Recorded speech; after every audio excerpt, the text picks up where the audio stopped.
तो मूवी के स्टार्ट में हमें एक लड़की को ड्राइव करते हुए दिखाया जाता है। सड़क के चारों तरफ पहाड़ थे और अचानक होने वाली इन पहाड़ों में लैंडस्लाइडिंग की वजह से लड़की की कार का एक्सीडेंट हो जाता है। ऐसे में उसकी कार स्लिप होकर पहाड़ों में फंस जाती है। वो बहुत ज्यादा जख्मी हो चुकी थी। ऐसे में एक रेस्क्यू हेलीकॉप्टर ठीक टाइम पर उसे बचाने के लिए आता है। इस रेस्क्यू टीम का लीडर है ली, जो कि मूवी का मेन कैरेक्टर भी है। वो अपने साथी को पहले इस लड़की को कार से निकालने के लिए भेजता है। जो आदमी जाकर उस लड़की को तो कार से बाहर निकाल लेता है, पर अब वो खुद भी वहाँ फंस चुका था। अब इन दोनों को बचाने के लिए रे ने एंट्री की और हेलीकॉप्टर से लटकते एक रस्सी की मदद से खुद लटकते हुए वो इन दोनों को संभाल कर वापस हेलीकॉप्टर में लाने में कामयाब भी हो गया। ये सब बहुत खुश थे। फाइनली इन्होंने लड़की की जान बचा ली थी, लेकिन उसकी कार नीचे पहाड़ों में गिर गई थी। खैर, अब सीन कट होकर हम कैलिफोर्निया यूनिवर्सिटी में डॉक्टर लॉरेंस को देखते हैं। वो एक सिस्मोलॉजिस्ट है जो जमीन पर आने वाले अर्थक्वेक्स यानी ज़लज़लों पर रिसर्च करते हैं। अभी वो अपने स्टूडेंट्स को 1964 में आए कैलिफोर्निया के एक ज़लज़ले के बारे में बता रहे थे, जो इतना भयानक था कि मानो कई एटम बम के हमले कर दिए गए हों। इसकी तबाही के असरात कई साल तक कैलिफोर्निया ने देखे। लॉरेंस बताते हैं कि ऐसा खतरनाक सिलसिला 150 साल में एक मरतबा जरूर आता है। वो बताते हैं कि कैलिफोर्निया की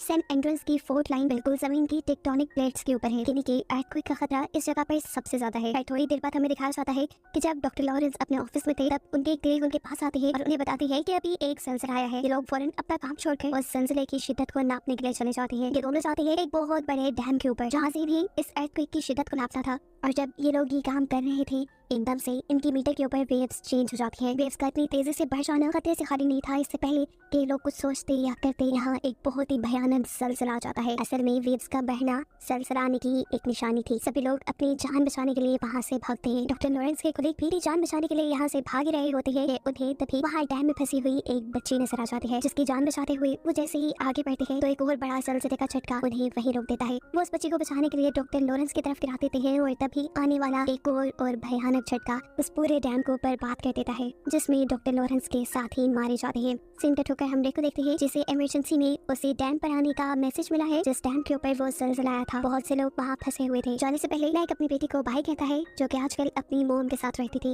यानी रे और उसकी वाइफ का डिवोर्स हो चुका था और रे की बेटी अपनी मोम और अपनी मोम के फियांसे के साथ रहती थी। डेनियल को आज किसी मीटिंग के सिलसिले में सैन फ्रांसिस्को जाना है, जिसमें वो एमा और ब्लैक को भी अपने साथ लेकर जाने वाला था। सैन फ्रांसिस्को में ब्लैक को एक लड़का मिलता है। उस लड़की के साथ उसका छोटा भाई भी था, जिन दोनों से बात करके ब्लैक को बहुत अच्छा लगता है और जल्द ही इन तीनों में दोस्ती हो जाती है। खैर, यहाँ हमें दिखाया जाता है वो डैम जो ज़लज़ले की वजह से तबाह हुआ था, उस तबाही की खबर अब पूरी दुनिया में फैल चुकी थी, क्योंकि ज़लज़ले के टाइम पर डॉक्टर लॉरेंस वहीं पर थे। इसलिए रिपोर्टर डॉक्टर लॉरेंस का इंटरव्यू लेने के लिए आई थी। वो डॉक्टर लॉरेंस से सवाल करती है, बताएं कि वहाँ पर ज़लज़ला कैसे आया था। इससे पहले कि डॉक्टर लॉरेंस कोई जवाब देते, डॉक्टर लॉरेंस के दो स्टूडेंट घबराते हुए उनके पास आते हैं। उनके पास कोई रिपोर्ट थी और जैसे ही ये रिपोर्ट डॉक्टर लॉरेंस ने देखी तो वो भी घबरा गए। उन्हें मालूम हुआ था कि सेंट एंड्रयूज के अंदर एक बहुत ही बुरा ज़लज़ला आने वाला है। ये सिलसिला इतना खतरनाक साबित होने वाला था कि वो आसपास के सभी शहरों को भी अपने लपेट में ले लेता। इस सिलसिले को आने में थोड़ा ही वक्त रह गया था, यानी इनके पास इतना वक्त भी नहीं था कि उन शहरों से लोगों को पहले ही बाहर निकाल लिया जाए। यहाँ हम रे की वाइफ एमा को देखते हैं, जो एक बिल्डिंग के टॉप पे एक रेस्टोरेंट पे मीटिंग कर रही थी। अचानक उसके टेबल पे रखी सारी चीजें हिलने लग जाती हैं। असल में ज़लज़ला शुरू हो चुका था। इसी बिल्डिंग के साइड व्यू में हम देखते हैं कि वहाँ मौजूद सभी ब्रिजेस टूट चुके हैं। ये बिल्डिंग भी अब इतनी तेजी से हिलने लगी थी कि मानो अभी टूट कर गिर जाएगी। एमा जल्दी से इस मुश्किल सिचुएशन में रे को कॉल करती है, क्योंकि वो चाहती थी कि रे उसे हर हाल में बचाने आ जाएगा। इस टाइम रे, जो कि रेस्क्यू ऑफिसर है, वो अभी अपने हेलीकॉप्टर में ही था। वो एमा से कहता है, तुम परेशान नहीं हो, मैं जल्द ही तुम तक पहुंचकर तुम्हें बचा लूंगा। इतने में हमें दिखाया जाता है कि वहाँ धड़ाधड़ सारी बिल्डिंग्स गिरना शुरू हो चुकी है। हर जगह अफरा तफरी मच चुकी है। सभी लोग अपनी जान बचाने के लिए चिल्ला रही है। एमा इस टाइम फौरन दोबारा बिल्डिंग के टॉप पर जाना चाहती है, क्योंकि वो जानती है वहाँ से रे बचाने आएगा। लेकिन जैसे ही वो स्टेयर्स का दरवाजा खोलती है तो उसे पता चलता है कि बिल्डिंग का दूसरा हिस्सा पूरी तरह तबाह हो चुका है और लोग अपनी जान बचाने के लिए वहाँ लटके हुए हैं। सिर्फ यही नहीं, ऊपर से लोग ऐसे नीचे गिर रहे थे जैसे कोई इंसानी पुतले नीचे गिर रही हो। यहाँ एमा किसी दूसरे रास्ते से बिल्डिंग की टॉप पर तो पहुंच जाती है, लेकिन ज़लज़ले का आने वाला एक और झटका इस टॉप को भी हिला देता है और इससे पहले कि एमा इसमें दबकर मारी जाती, यहाँ पर रे पहुंच जाता है। वो जल्दी से एक नेट एमा की तरफ फेंकता है और एमा उस नेट की तरफ बढ़ने लगते हैं। दिखाया जाता है कि पीछे से एक बहुत बड़ी बिल्डिंग एमा के ऊपर गिरने वाली थी और इससे पहले कि एमा उसके नीचे दबकर मर जाती, एमा नेट का सहारा लेते हुए ऊपर चढ़ जाती है। इसी सारी तबाही में रे की हेलीकॉप्टर के ऊपर भी एक बिल्डिंग गिरने वाली थी, लेकिन रे यहाँ अपने हेलीकॉप्टर को टेढ़ा करते हुए बचा लेता है। फाइनली उसने एमा की जान बचा ली थी, लेकिन अब वो ऊपर से देख रहा था कि शहर की हालत बहुत ज्यादा खराब हो चुकी है। वहाँ की सारी बिल्डिंग्स तबाह हो चुकी है। सीन कट हो गए हम सैन फ्रांसिस्को का सीन देखते हैं, जहाँ पर डेनियल और ब्लैक एक साथ थी। वो पार्किंग लॉट से एक साथ यहाँ से निकलने ही वाले होते हैं कि अचानक यहाँ पर भी बहुत बुरा जलजला आ जाता है, जिसकी वजह से इनके सामने वाली जमीन टूटकर इनकी गाड़ी उसमें धंस जाती है। डेनियल किसी तरह इस गाड़ी में से निकलकर अपने आप को बचा लेता है, लेकिन वो अब ब्लैक को इस गाड़ी से नहीं निकाल पा रहा था। वो मदद लेने के लिए बाहर जाता है तो देखता है कि हर जगह अफरा तफरी मची हुई है, बिल्डिंग्स टूट गई हैं और डाइटर्स सब इधर उधर भाग रहे हैं। इतनी खराब हालत को देखते हुए उसे एहसास होता है कि उसे भी अपनी जान बचाने के लिए भागना चाहिए, इसलिए वो ब्लैक को खतरे में छोड़कर ही अपनी जान बचाने लग जाता है। ब्लैक जो अभी भी कार में फंसी हुई थी, इस टाइम उस पे एक लड़की की नजर पड़ती है। ये लड़का वही था जो अपने भाई के साथ सैन फ्रांसिस्को के एयरपोर्ट पे ब्लैक को मिला था। वो भी ब्लैक को पहचान लेता है और यहाँ उसकी मदद करते हुए गाड़ी को एक डंडे के जरिए इस गड्ढे से ऊपर की तरफ निकालते हुए ब्लैक की जान बचा लेता है। अब ये तीनों मिलकर भी जब इस बिल्डिंग से बाहर निकलते हैं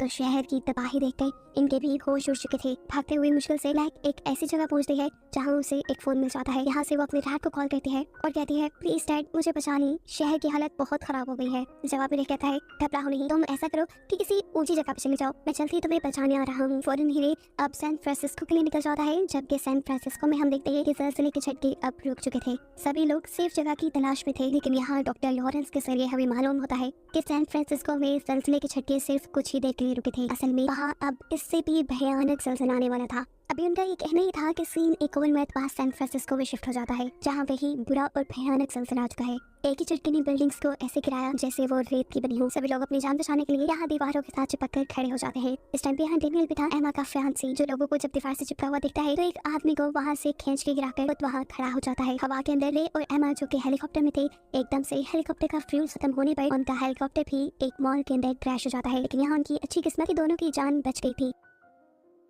ये लोग अभी आधे रास्ते में थे। इन्हें अपने बेटी की जान बचाने के लिए किसी तरह सैन फ्रांसिस्को जाना था, इसीलिए ये लोग एक कार चुराते हैं और आगे बढ़ जाते हैं। थोड़ी ही दूर जाने पे एकदम से को कार रोकती पड़ी, क्योंकि आगे एक गड्ढा था। उतरकर जब इन्होंने चेक किया तो वो गड्ढा कई 100 मीटर जमीन के अंदर गहरा था। अगर इनकी गाड़ी उसके अंदर चली जाती तो ये कभी न बच पाते। इस रास्ते से तो अब ये लोग सैन फ्रांसिस्को जा नहीं सकते थे, तो अब ये लोग कोई दूसरा रास्ता सोचने लग जाते हैं। तभी एक बूढ़ा कपल कार में इनके पास आता है, इनसे इनकी मुश्किल पूछता है तो रे बताता है कि हमें हर हाल में सैन फ्रांसिस्को पहुंचना है। मालूम होता है कि ये बूढ़ा आदमी एक पायलट था और उसके पास अपना प्राइवेट प्लेन भी था, जिसे वो रे को दे देता है ताकि वो लोगों की जान बचा सके। रे इस प्लेन में बैठकर अब सैन फ्रांसिस्को के लिए निकल जाता है। फाइनली ये लोग सैन फ्रांसिस्को तो पहुंच जाते हैं, लेकिन रे देखता है कि एयरपोर्ट पे प्लेन को रेंट करने की कोई जगह ही नहीं रही, इसलिए वो एमा को लेकर चलते प्लेन से नीचे की तरफ कूद जाता है। नीचे स्टेडियम था। अब वो यही से अपनी बेटी को कांटेक्ट करता है और कहता है, ब्लैक तुम्हें स्टेडियम की तरफ आना होगा। लेकिन ब्लैक स्टेडियम की तरफ नहीं आ सकती थी, क्योंकि स्टेडियम शहर के दूसरे कोने में था और वो दूसरे जो भी करना था अब रे को ही करना था। बाहर जाकर वो करीब ही समुद्र को देखता है और उसे आइडिया आता है कि वो समुद्र के रास्ते से भी ब्लैक तक पहुंच सकता है। ये लोग तेजी से आगे बढ़ रहे थे कि अचानक इन्हें नजर आता है कि बादल बहुत तेजी से नीचे की तरफ आ रहे हैं, लेकिन करीब जाकर पता चलता है कि ये बादल नहीं थे बल्कि सुनामी था,